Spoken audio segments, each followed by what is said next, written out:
for all the hard work he's done this week. So I want to start first by teaching you or reminding you of a rule that I was taught by one of my mentors, the 5 B's. The 5 B's. Some of you may have heard the 5 B's rule. Given the fact that I am between you and your bed, if you're tired, you and your meal, you and the weekend, I'm going to use the 5 B's. Be brief, brother, be brief. Remember that rule. I'm going to use that rule. I'm a trial lawyer. I love to speak. I love to teach. I love to try cases. I love to go to the law schools and teach. There are 3 law schools in Houston, so all of them invite me to go speak. I speak in church. I speak at home. My kids say, no mas, no mas. Especially if I'm trying to speak Spanish, that's even worse. They say, no mas, papa. My daughter and my wife are here with me. We flew in from Houston last night. But, of course, I'm here for the organization, for both organizations, Free Law Students Associations. I'm here for Miss Evangeline, who lives in Houston, but, oh, I'm sorry. Well, thank you. I thought I'm really loud and obnoxious sometimes, but not with my juries, of course not. But I wanted to make sure you can hear me. Thank you for reminding me. And I think I got it now. If somebody in the back row doesn't hear me, or if I get too far from the mic, just raise your hand. I'll figure that out. I am honored to be here for both associations, for Miss Evangeline, and in particular because my history tells us that I was born in New York City, New York, in the Bronx. Many years ago, my parents moved from Puerto Rico to New York, as a lot of folks did in those days after World War II. My father learned, we walked today through the jewelry center in Manhattan. My dad became a jeweler in Manhattan. He only went to school up to the 6th grade. He learned how to shoot a rifle, right? And he became good at shooting a rifle, so he became a sharpshooter in the Army through the war, and that got him a GED. And after the war, moved here, and then back to Puerto Rico, where I was educated before I went to college. So New York has obviously a really close ties to my heart. So when I heard I was invited to come to NYU Law School to talk to students about what life is all about and how you can move forward in your life, I said, count me in. And then I'll tell you just a little bit more of my history. My mom and dad did not go to high school. They didn't go to college. They just went to the 6th grade in Puerto Rico. And I was, like the other speaker from Walmart, I was the first person in my family to go to college. All my siblings, 2 followed me and went to college afterwards, but I was the first one. I went to college. I went to graduate school at the University of Houston in microbiology. I thought I was going to be a doctor. Somebody told me you got to go to school and become a doctor. But then we realized that other people's dreams maybe are not our dreams. We realized that other people are pushing us with all good intentions, right? Our parents, our grandparents, our friends and mentors, they have the best intentions, but guess what? Sometimes it's not what's good for us. Maybe we need to fulfill the dreams of our grandparents, right? And our parents. Maybe we need to do that.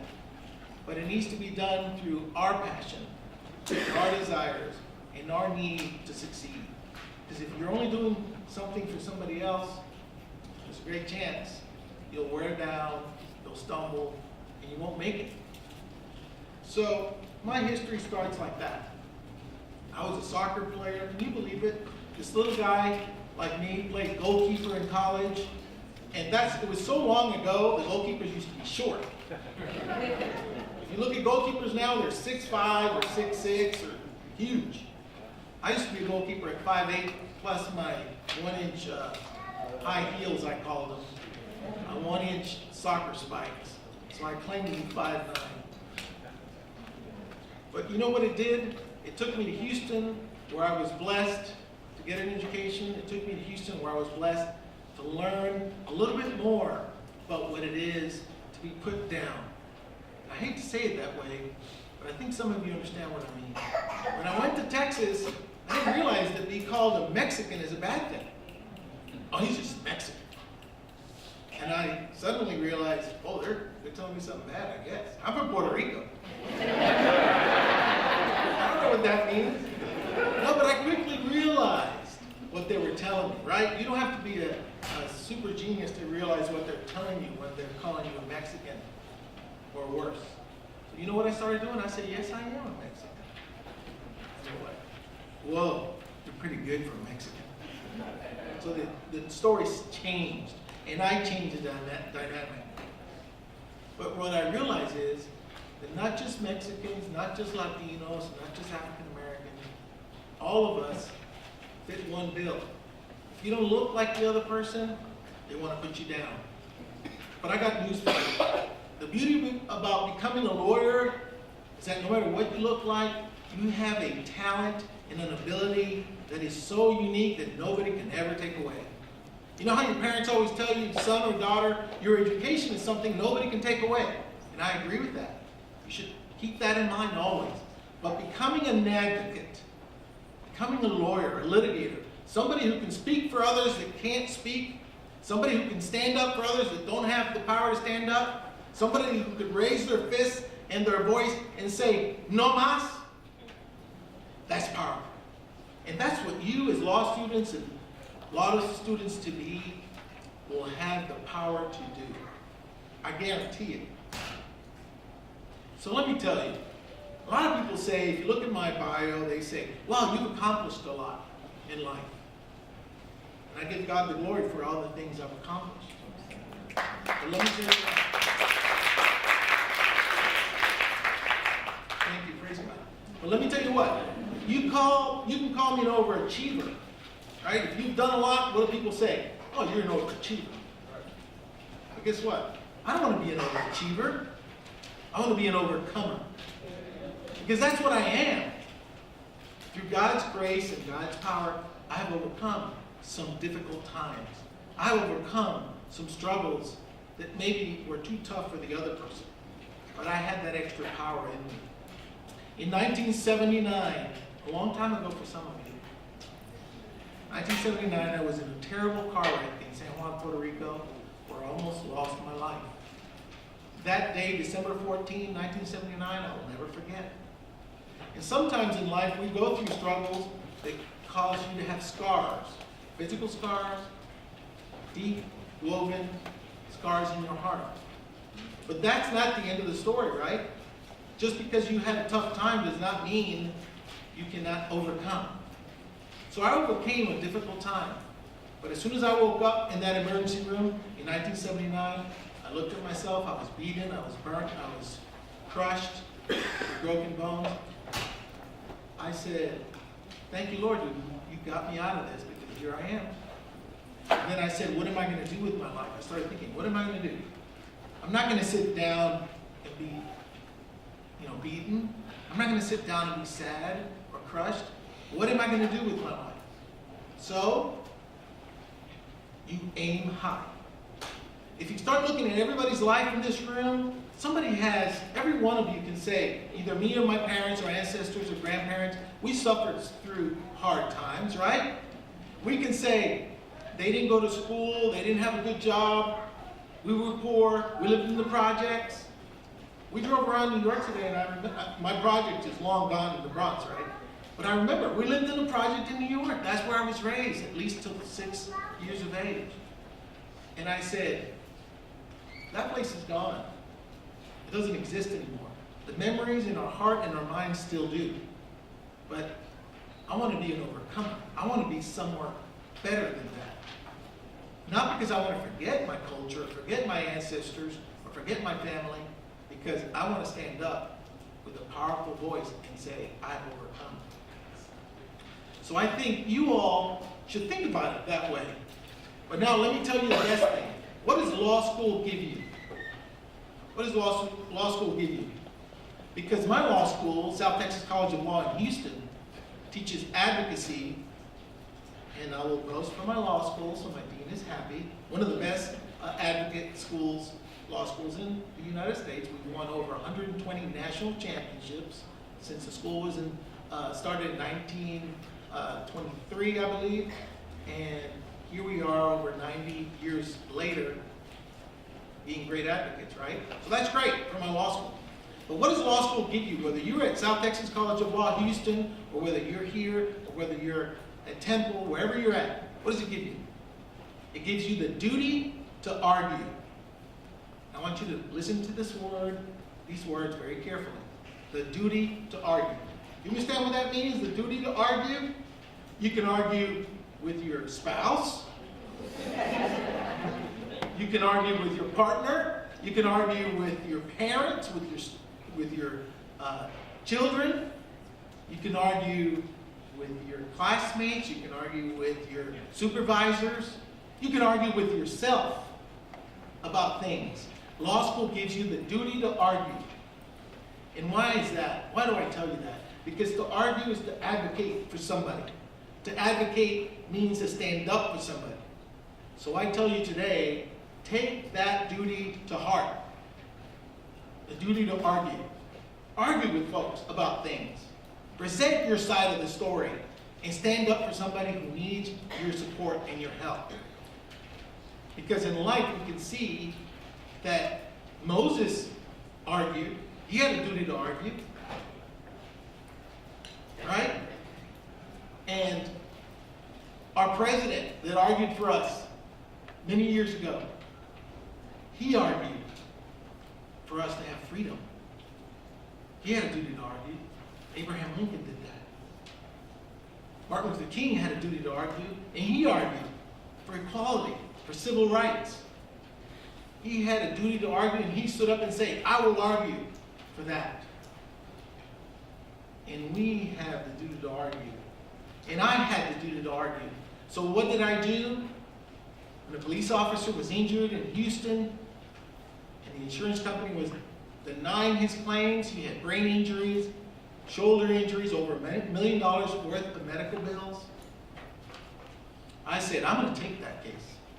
I'm going to take Sergeant Cesar Hinojos' case, even though everybody else has denied it. And I'm a trial lawyer. I do accidents.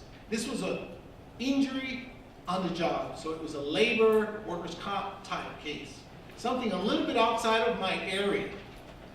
But I said, you know what? It's unfair and unjust.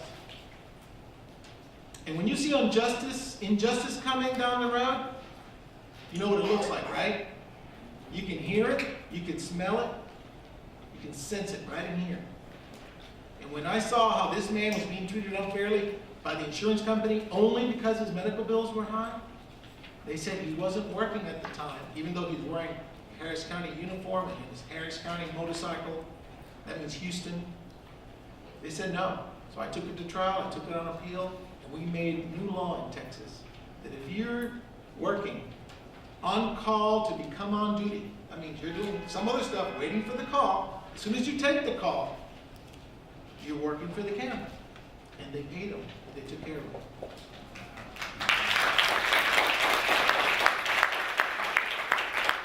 And I did that for pro bono. Somebody said that, pro bono? The last speaker said it. You know why? Because I knew I wasn't going to get paid. You don't get paid for those kind of cases. But I wasn't doing it for money. I was doing it because it was the right thing to do. Because I was an advocate for that man. And so, when it came time for me to represent another person, and I saw an undocumented worker from New York to San Francisco, from Houston to Chicago, and everywhere in between, we have undocumented workers that are trying to do good for their family. And whether they're subject to deportation or not, that's another part of the law, which I'm not an immigration lawyer, but if they're caught and need to be deported, I say they need to be deported. But if they're working, doing good for somebody, and they get run over and killed, guess what? They need to be paid, or their family needs to be paid. That is the law, not only in Texas, but all over the country. Right here in New York State, it's the same thing. So I represented a young man who was killed on the job. And in Texas, of course, there was a lot of argument, and I had written a lot of law reviews, but it was not the law yet. And I was blessed to take this case up on appeal after a multi-million-dollar victory. And the new law in Texas is what it should have been, and what it is in the state of New York, that if you're killed on the job, regardless of your alien status, and it was somebody else's fault, they need to pay you and your family. That is total common sense and also good law sense. So I was able to do that. And why do I make these examples to you and bring them to you? Because on the one hand, yes, I was trying to get paid. On the other, it was total pro bono. But at the end, in my heart and in my mind, it's all the same. I have the duty to argue for somebody else. As a lawyer, as a licensed practicing attorney, I have the duty to argue to represent my client or the person who's been beat down or downtrodden. Because if I don't do it, who else is going to do it? If I don't stand up for them, who else is going to stand up for them? Remember, in Texas, as progressive as sometimes we think we are, I'm going to hold my rest of the comment. I was the first non-white male hired at my law firm, the oldest plaintiff's firm in Houston. In 1991, the history of the firm, over 65 years, all white males. That was plaintiff work in Houston, Texas. What can you say? And remember what the other speakers said? You got to join groups of your, comfort zone first. I agree with that. Be in the little pond, become a big fish in the little pond, and then jump to the other pond and keep on working. Because as soon as somebody sees a hard-working woman who's Latina or African American, and you say, I want to volunteer, I'm ready, I have the duty to argue, I've been educated, I'm prepared, guess what? People out there in the real world say, that's interesting, come on in. But if you are always swimming on the outside of the pond, it's hard to get into the pond. So what do I say? Do the things that will nurture you and build you and make you strong. And we're stronger together, right? We're stronger in numbers. But then jump. Don't only stay in your pond. Jump into the other pond. Because that's how we're really going to make an impact in our country and in our community. Because when you are in a position of power, what can you do? You can then throw that net and start pulling them in. Pulling your brothers and sisters in. If nobody is above you that can help you, then how are you going to climb that ladder? It's doable, but it's harder. So those that have climbed the ladder and made it, we have to reach down and say, come on up. But guess what? It's going to only happen is that as I reach to pull you up, that you're going to work hard